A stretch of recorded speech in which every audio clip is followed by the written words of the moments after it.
लाल गुलाब का चित्र बनाना एक पुरस्कृत कलात्मक चुनौती हो सकती है, क्योंकि गुलाब जटिल फूल होते हैं जिनमें परतदार पंखुड़ियां और अनूठी आकृतियां होती हैं।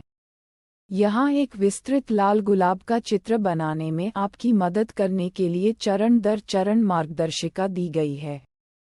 सामग्री: पेंसिल, स्केचिंग और शेडिंग के लिए इरेजर, लाल रंग की पेंसिल या मार्कर, रंग के लिए काला पेन या फाइन लाइनर, वैकल्पिक। रूपरेखा बनाने के लिए कागज। चरण: बुनियादी संरचना केंद्र से शुरू करें। अपने पृष्ठ के केंद्र में एक छोटा सर्पिल या अंडाकार आकार बनाकर शुरू करें।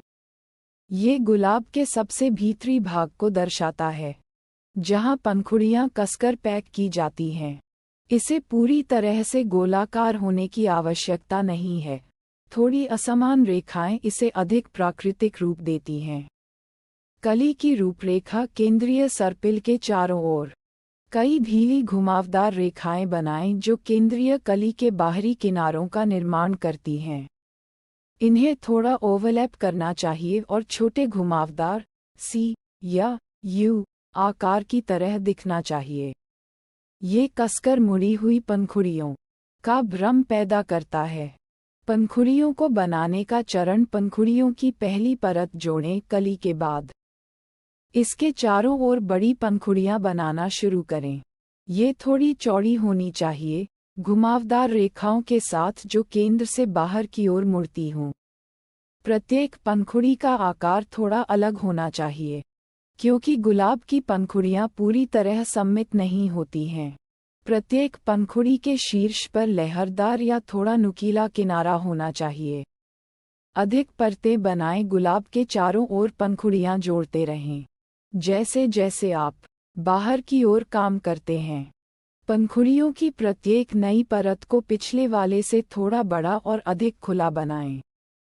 ड्राइंग को अधिक जैविक, प्राकृतिक एहसास देने के लिए कुछ पंखुड़ियों को ओवरलैप करना और उनके आकार को बदलना याद रखें।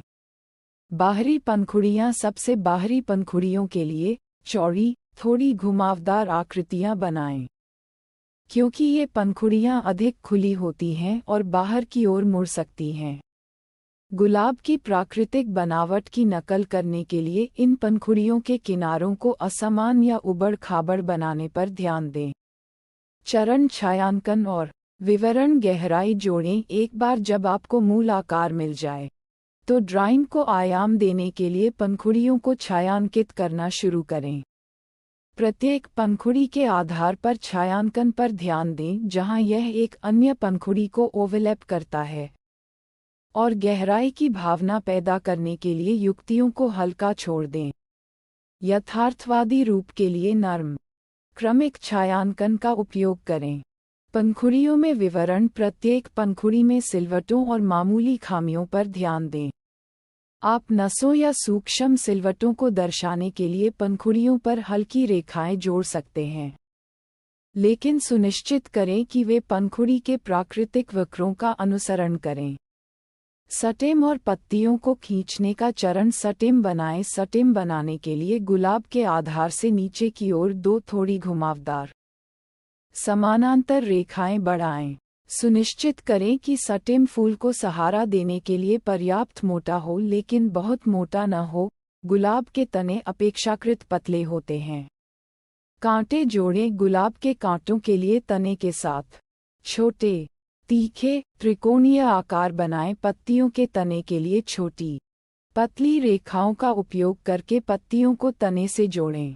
चरण: रंग और खत्म। गुलाब को रंग दें। पंखुड़ियों को भरने के लिए लाल रंग की पेंसिल या मार्कर का उपयोग करें। पंखुड़ियों को अधिक आयाम देने के लिए आप लाल रंग के विभिन्न शेड्स का उपयोग कर सकते हैं। पंखुड़ियों के आधार की ओर गहरा लाल और किनारों की ओर हल्का लाल। प्रकाश और अंधेरे के बीच एक नर्म संक्रमण बनाने के लिए रंगों को सुचारू रूप से मिलाएं। तने और पत्तियों को रंग दें। तने और पत्तियों को रंगने के लिए हरे रंग का उपयोग करें। गहराई और कंट्रास्ट के लिए छायांकित क्षेत्रों में गहरा हरा या भूरा जोड़ें। अधिक यथार्थवादी रूप के लिए उन क्षेत्रों को हल्का सा छायांकित करना न भूलें जहां पत्तियां और तना ओवरलैप होते हैं। रेखांकन वैकल्पिक अधिक परिभाषित रूप के लिए आप रंग भरने के बाद अपने गुलाब को काले पेन या फाइन लाइनर से रेखांकित कर सकते हैं। पंखुड़ियों के वक्र और आकृतियों का बारीकी से पालन करना सुनिश्चित करें। इन चरणों का पालन करके आप एक विस्तृत और यथार्थवादी लाल गुलाब ड्राइंग बनाएंगे।